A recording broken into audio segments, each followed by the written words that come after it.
Il y avait la lumière, celle du sud, franche et dorée, qui caressait les collines, les murs en pierre claire des boris et les visages tannés par le soleil. Il y avait le chant des cigales, les senteurs de thym, de romarin, d'olives écrasées. Le vent portait des effluves de lavande séchée et de pin chaud. Salon de Provence, alors, n'était qu'un modeste bourg. Un bourg prospère, souriant, vivant, une terre de pastoralismes et d'artisans, de traditions colorées et festives, de bêtes et d'humains bien nourris. On y troquait le miel contre le cuir, le vin ou la laine contre des étoffes venues de loin et des objets en métaux précieux. Les gens s'y saluaient dans la rue.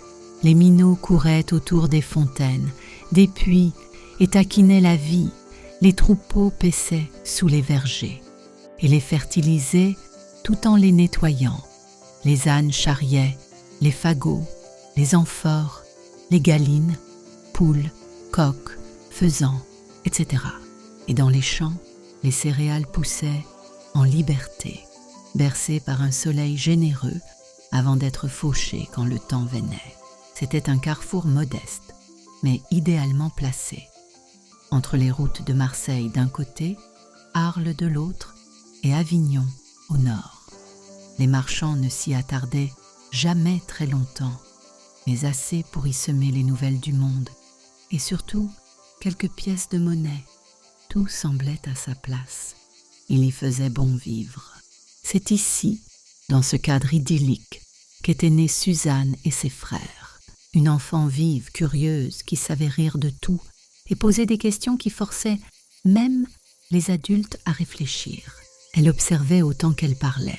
Elle comprenait vite, parfois même trop vite en agaçant ses aînés de son air taquin. Et surtout, elle était aimée. Elle vivait dans une maisonnette claire, adossée au champ, à l'orée de salon. Son père, Théobald, était un maître forgeron, pas un simple marteleur de fer, un artisan renommé. Les gens venaient de loin parfois pour ses services. Dans sa jeunesse, il avait parcouru le monde aux côtés de Théodard son père et avait appris de nombreuses techniques de forge différentes. Il était robuste, aux bras larges et au franc-parler. On venait de tout le canton pour ses lames, ses outils, ses ferronneries, ferrer les chevaux, etc. Il avait l'art du feu. La connaissance des métaux était très prisée en ces temps-là. C'était même prestigieux. Sa mère, Blandine, était très différente du père qui était en apparence bourru quelquefois. Ce contraste était parfait. Elle parlait doucement, mais chacun écoutait attentivement ses conseils et les suivait. Elle était une puissante guérisseuse, disait-on, une sorte de druidesse, murmurait-on parfois, bien que l'Église interdise ce genre de pratique. Elle connaissait les plantes, les infusions, les onguents et certains rites, disait-on à voix basse. Elle semblait tout savoir aux yeux de nombreuses personnes. Rien de spectaculaire, non. Juste des gestes qu'on ne faisait plus, des mots soufflés sur les plaies, des prières murmurées dans une langue qu'on ne parlait plus. Ce n'était pas de la sorcellerie, et pourtant, l'Église aurait peut-être vu cela d'un mauvais œil.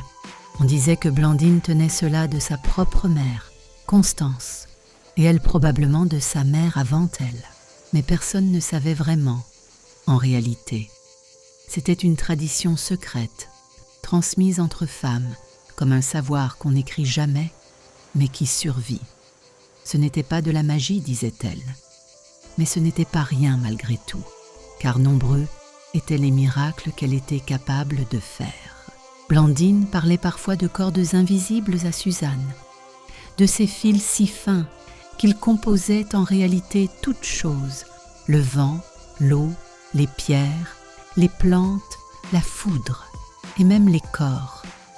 Elle lui disait qu'en apprenant à les écouter assez longtemps, elle pourrait les entendre et les sentir vibrer, et qu'en les caressant avec assez de douceur, on pouvait parfois modifier leurs vibrations et changer leur nature. Suzanne avait grandi avec ces paroles chuchotées, entre deux décoctions et des silences pleins de sens. Sa mère avait appris à reconnaître les vibrations dissonantes d'un corps ou d'un cerveau malade, à réaccorder, par un processus patient, les fibres tordues d'une âme dépressive. Elle soignait les fièvres, les douleurs, les tout petits enfants qui pleuraient, sans savoir encore parler. Elle n'avait rien d'une sorcière, mais elle avait ce don, étrange, de comprendre le corps et l'âme. On lui confiait les malades, elle rendait les accouchements moins cruels, et quand elle posait une main sur un front, on se sentait déjà un peu mieux. Ensemble, ils formaient une famille de lumière, pas la plus riche bien sûr, mais estimée et aimée de tous. Suzanne, au milieu, rayonnait. On disait d'elle qu'elle avait hérité de la force du père et de l'esprit de la mère. Les villageois lui prédisaient un bel avenir. Certains plaisantaient même en disant qu'elle finirait princesse d'ici ou d'ailleurs. Elle n'était pas fille unique. Il y avait aussi Sébastien, l'aîné après elle, doux et sensible, toujours à l'écoute, toujours prêt à consoler ou à partager. Un enfant tranquille, un peu maladroit parfois, mais au cœur immense. Il parlait peu, mais chaque mot avait du sens.